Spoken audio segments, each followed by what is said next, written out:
FYI, everything that I mentioned in this video will be linked in the description below.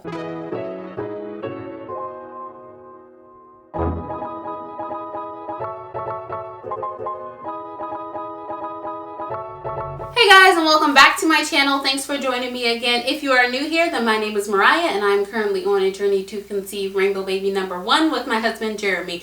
And as always, if you are a returning subscriber, then I am so grateful that you have come back and continue to support me along this journey. So in today's video, we are going to be discussing what I'm going to be doing differently in cycle 10. Hopefully it's lucky number 10. But first, I'd like to mention that today's video is sponsored by Teami blends. If you have been following me, then you already know by now that I have worked with Teami blends quite a few times, and I keep returning to their products because I like their products. They're all natural. They tend to be very gentle both on the skin and the system, and they have quite a variety for any of your health needs. As always, I have included the discount codes down in the description box, so if you care to purchase any of the Teami blends products, you can get anywhere from 15 to 25% off. So the first thing I'm going to be doing differently this cycle is cleansing again. As you guys know, I did the Teami 30-day detox pact and I absolutely loved it, got amazing results from it, and lately I have been a little bit more liberal with my diet choices, both in what I'm drinking and eating, and I know that my system kind of just needs a little bit of a restart, so I am using the Teami Colon Cleanse, which is a 30-day supply. It comes with 15 tea bags, and basically you drink it every other day. So from cycle day 1 up until I get my peak reading for ovulation,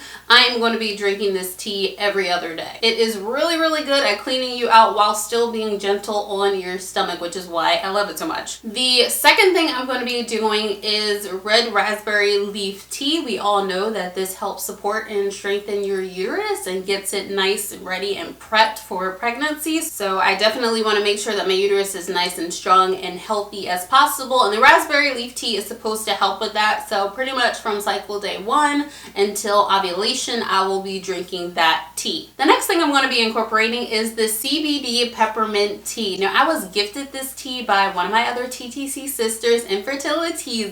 Thanks, girl. It's a herbal water-soluble CBD tea. It comes with 18 bags, and I'm basically going to be drinking this from cycle day 1 fully throughout my cycle. So until the 18 bags run out, I'm going to be drinking this. And I'll be talking more in depth about CBD in a separate video, but just to give you guys a few benefits of it, it reduces inflammation, improves your sleep, and it also blocks your cortisol, so it reduces those stress hormones as well as the body's natural stress responses, which all three of those things are fabulous for when you're trying to conceive. I have been drinking this for over a week now. I tend to drink it right before bedtime because it is supposed to help you wind down and relax for better sleep. So every night before bed, I steep this tea for about 5 to 10 minutes and then I drink it, and it really has a smooth flavor to it. It's a very subtle flavor as well. It tastes practically like peppermint tea. I have been drinking this tea for a little over a week now, and I have already noticed the improvement in my quality of sleep. I actually tend to track my sleep with my Fitbit tracker, and my REM sleep has actually improved, or my restful sleep has actually improved. I get up less times in the middle of the night. I'm doing less tossing and turning, so I do believe that this is helping to correct my broken sleep pattern. So hopefully that, along with the anti-inflammatory benefits and the cortisol blocking benefits, it will help me get my BFP. The next thing that I'm going to be doing differently is going back to drinking protein shakes. I was doing this the last time before I got my BFPs, and I think it really helps me because I'm a person who is not always in the mood to eat breakfast, and as we know, breakfast is a really important meal for the day, but I'm not always in the mood to eat first thing in the morning, so I decided to go ahead and reincorporate a protein shake into my daily diet. And the one that I'm using is this Extend protein. I mentioned it before if you guys saw the last vlog, and I like this one because it has 25 grams of protein in it, about 4 carbs, and one of those carbs is sugar. So even though the taste of it is sweet, it's not one of those sugary types of protein drinks. So first thing in the morning, I throw 1 scoop of this protein powder into some water, and then I actually mix that with the next thing that I'm going to be doing differently, which is incorporating this Teami Greens Superfood blend. And this Superfood blends has matcha, wheatgrass, and spirulina. Some of the other ingredients include broccoli powder, kale powder, kelp powder, grapeseed extract, dandelion extract, parsley powder, acai berry, spinach leaf powder. So there are a lot of green superfoods that I know that I do not get enough of on a daily basis. So this has been a really easy way to incorporate that into my diet. Yes, I eat my vegetables every single day, but it's not always a green vegetable. So this is a really easy way to make sure that I'm getting that daily nutrients that I should be getting for my green vegetables. And it's also 100% plant-based. It's vegan, it's GMO free, it's gluten free, it's dairy and soy free, and it has no fillers or additives in it. So this product is like 100% natural, which is another reason, as I've mentioned before, that I love Teami Blends products. And with this, you also only need 1 scoop of it per day. You can mix it in with water, you can mix it into your smoothie,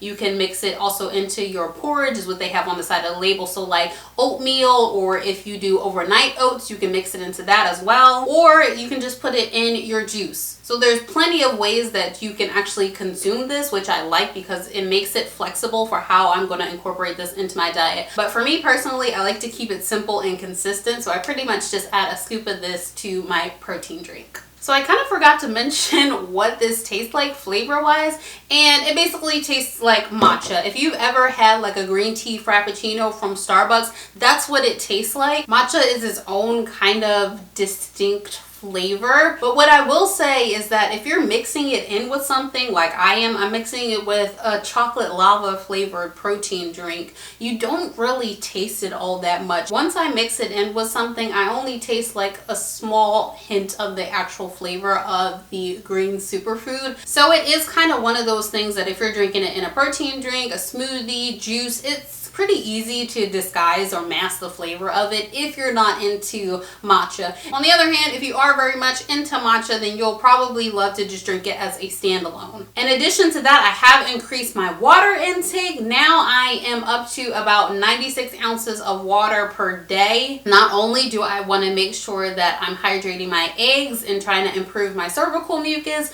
but I am also trying to counter all of these teas that I'm drinking, because teas are obviously a diuretic, and with me drinking the colon tea, it's very important for me to make sure that I am increasing the amount of water that I'm drinking so I can help flush out all of those toxins. The next thing that I'm doing differently this cycle is going back to Opie Keys. Last cycle, I decided that I was just going to throw caution to the wind, take a break from Opie Keys, take a break from timed intercourse. And while that was fun and all, mainly the taking a break from the timed intercourse part of it, the lack of taking OPKs didn't really benefit me or help me in any way as far as like not thinking about things or like stress wise or anything like that. And like I said in previous videos, it was very inconvenient for me to do that last cycle because we were just chaotic in regards to our schedule. But with this cycle, I decided to go back to the OPKs. I like knowing around what day I'm ovulating. I like to make sure that I'm actually getting those surges. That way, if I do ever need to go back to the doctor and report certain things, that I know what's going on with my cycle as well. So basically, that's why I'm going back to the OPKs. The next new thing that I am incorporating is the SoftDisc. So these are menstrual discs, and I'll pull one out to show it to you. But basically, SoftDiscs are pretty much for your menstrual cycle. So they're similar to like a Diva cup or a Flex cup or any other kind of a menstrual cup. Instead of using these for menstruation, I'm going to be using these to hold the sperm closer to my cervix for an extended number of hours. So I'm going to open one up, and this is what they look like. They are just like this. They're soft, they're flexible, and I've already tried them out and they are comfortable. I was expecting it to be a little bit difficult to learn how to insert them properly and to use them, but they're actually quite comfortable. Basically, all you do is you have it like this, you pinch it to insert it, and then you pretty much release it and tuck it up behind your pubic bone. So they're really easy to insert, they're really comfortable, you barely notice them after you've been wearing them for a little while. They can be a little intimidating at first, especially if you're not used to using menstrual cups or inserting things of this shape or nature into your hoo-ha, so I completely understand, but these are very comfortable and they're also easy to remove. Pretty much all you have to do is like use your longest finger. If you have a fingernail, you can use that, and you basically just tuck it in the rim of this and pull it right out. One thing I will mention about these is they're not discreet. They are loud. As you can hear, they have sort of like this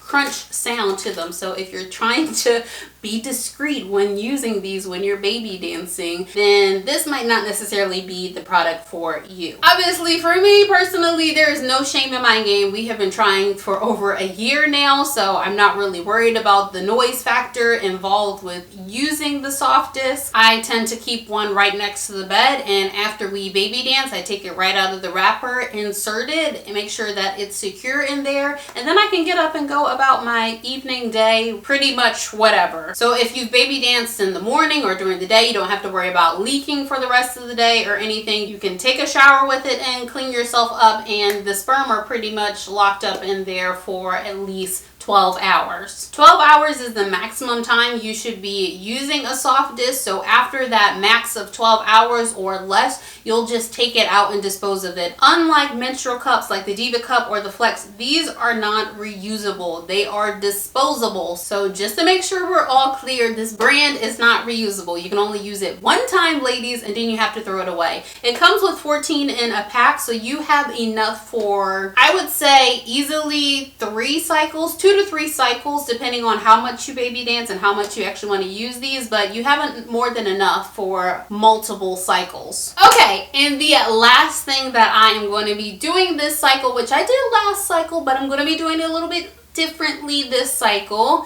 and that is using the pineapple core method, except for this time I'm going to be using 2 pineapples instead of 1. And pretty much the thought process behind that is I am just going to be trying to get double the normal amount of bromelain into my system those 5 days after ovulations, and hopefully the combination of bromelain from the pineapples and the anti-inflammatory benefits from the CBD tea that I'm drinking will ideally assist in implantation and just making that uterine environment as welcoming and friendly to an embryo as possible. So fingers crossed, this is our lucky month. I'm hoping that the new things that I'm trying and incorporating will do me a good service and we can catch that lucky golden egg this month. So those are basically the new things that I am trying for this month. I know it was a little bit more than I normally do differently, but yeah, I'm really hopeful that this combination of things will bring me closer to this rainbow BFP. So please guys, send me plenty of baby dust, well wishes, prayers, good luck, good juju, positive vibes. Send it all to me. Also, be sure to let me know in the comments, what are you guys doing differently? What cycle are you guys on? Where are you at in your cycles? I definitely want to hear from you guys and know about what you guys are trying or doing differently, so be sure to let me know in the comments. That's all I have for this video, guys, so you know the drill. If you like this video, please go ahead and give us a huge thumbs up, and if you are not already subscribed, be sure to do that now. Click that notification bell so you don't miss out on any future uploads. I am sending you guys plenty of healthy, sticky baby dust. I'm sending you so many positive vibes. I'm sending you lots of love, lots of encouragement. We got this. We are going to get these babies, you guys. I'm definitely staying just as hopeful for all of you as I am for myself. And overall, I'm feeling really good and really positive about how this cycle is going to go. So I hope you all have an amazing and wonderful week, and I will see you in the next video. Bye.